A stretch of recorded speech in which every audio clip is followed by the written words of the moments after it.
এক চরম অমানবিক দৃশ্যের সাক্ষী হচ্ছে পুরো বাংলাদেশ।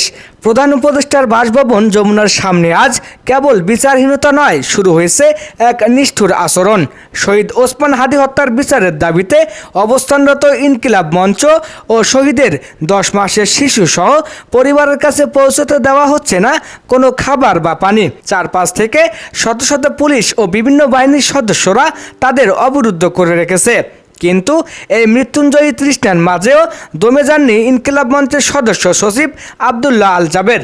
পুলিশের লাঠির সামনে দাঁড়িয়ে তিনি চিৎকার করে বলেছেন, আমাদের কোনো খাবার পানির প্রয়োজন নেই।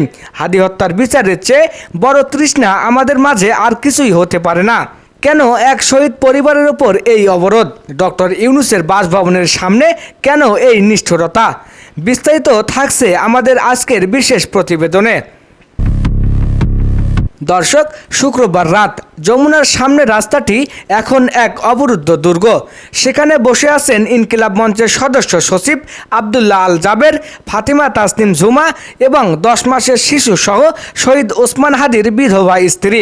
অভিযোগ উঠেছে, সন্ধ্যা হওয়ার পর থেকেই সেখানে বাইরের কাউকেই ঢুকতে দেওয়া হচ্ছে না। এমনকি মানবাধিকারের তোয়াক্কা না করে তাদের জন্য আনা খাবার ও পানীয় প্রবেশ করতে দিচ্ছে না পুলিশ। তীব্র শীতে রাস্তার ওপর বসে থাকা এক শহীদের অবশ শিশু যখন তৃষ্ণার্ত, তখনও প্রশাসনের হৃদয় গলেনি। চারপাশ থেকে পুলিশ লাঠিসোঁটা নিয়ে প্রস্তুতি নিচ্ছে তাদের বল প্রয়োগ করে সরিয়ে দেওয়ার। এমন এক শ্বাসরুদ্ধকর পরিস্থিতিতে জাবের ও জুমা এখন শান্ত, অথচ দৃঢ় অবস্থান এক নজিরবিহীন প্রতিবাদের উদাহরণ তৈরি করেছে। পিপাসায় যখন গলা শুকিয়ে আসছে, তখন আব্দুল্লাহ আল জাবেরের কণ্ঠস্বর যেন আরও ধারালো হয়ে উঠল। তিনি উপস্থিত সাংবাদিকদের এবং পুলিশদের উদ্দেশ্য করে বলেন, আপনারা খাবার বন্ধ করেছেন, পানি প্রবেশ করতে দিচ্ছেন না, তাতে আমাদের কোনো সমস্যা নেই। আমরা আছি এবং থাকব।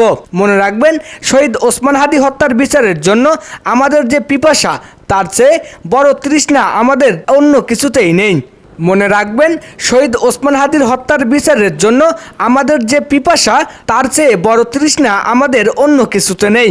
জাবেরের এই বক্তব্য মুহূর্তেই সামাজিক যোগাযোগ মাধ্যমে আগুনের মতো ছড়িয়ে পড়ে। নেটিজেনরা প্রশ্ন তুলছেন, যেই সরকারের জন্ম হয়েছে জুলাই বিপ্লবের রক্তের বিনিময়ে, সেই সরকারের সামনে কেন এক শহীদ পরিবারকে পানি ও খাবারের জন্য এমন নিষ্ঠুরতার শিকার হতে হচ্ছে? 10 মাসের সেই শিশুটি যখন পানির জন্য কাঁদছে, তখন তার মায়ের চোখের পানিও শুকিয়ে গেছে। শহীদ ওসমান হাদীর স্ত্রী বারবার বলছেন, আমরা তো সরকারের বিরুদ্ধে নামিনি, আমরা তো কেবল বিচার চাইছি, আমাদের কেন ঘেরাও করে রাখা হয়েছে? উপস্থিত পুলিশ কর্মকর্তাদের পক্ষ থেকে কোনো সুদুত্তর পাওয়া যাচ্ছে না। তারা কেবল ঊর্ধ্বতন কর্মকর্তাদের আদেশের কথা বলছেন। কিন্তু প্রশ্ন হলো, মানুষের মৌলিক চাহিদা পানি ও খাবার বন্ধ করার এই আদেশ আসলে কার? যমুনার ভেতর থেকে কি কোনো সমাধান আসবে, নাকি এই শহীদ পরিবারকে অভুক্ত অবস্থায় সারা রাত কাটাতে হবে? খাবার পানি বন্ধ করার খবর ছড়িয়ে পড়ার পর থেকেই রাজধানীর বিভিন্ন প্রান্ত থেকে মানুষ যমুনার দিকে রওনা দিচ্ছে।